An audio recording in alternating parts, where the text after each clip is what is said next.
Buonasera e ben ritrovati con l'informazione flash di New Sicilia. Di seguito i titoli più importanti del pomeriggio.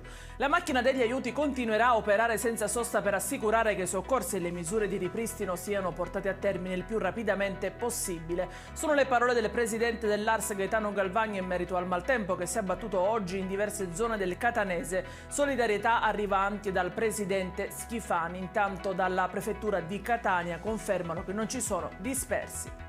Incidente sul lavoro nelle campagne di Pachino. Un giovane di 27 anni ha perso la vita mentre lavorava in contrada Maucini. Il ragazzo sarebbe stato travolto da un mezzo meccanico mentre stava effettuando dei lavori di manutenzione su un terreno agricolo. Nessuno dei 5 dipendenti morti nella strage di Casteldaccio dello scorso maggio era dotato di dispositivi di sicurezza per le vie respiratorie.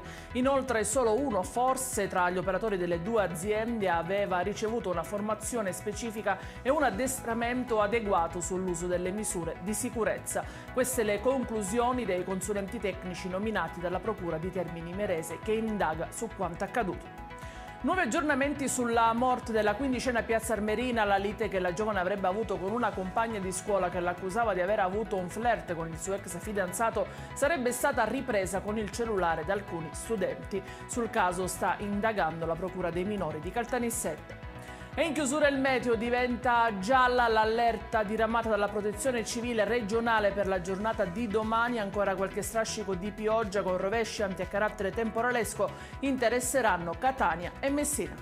Ed è tutto per questa edizione. I dettagli come sempre su queste notizie, ve lo ricordo, li trovate sul nostro sito www.newsicilia.it e sui nostri canali social. Grazie per averci seguito e a domani con nuovi aggiornamenti.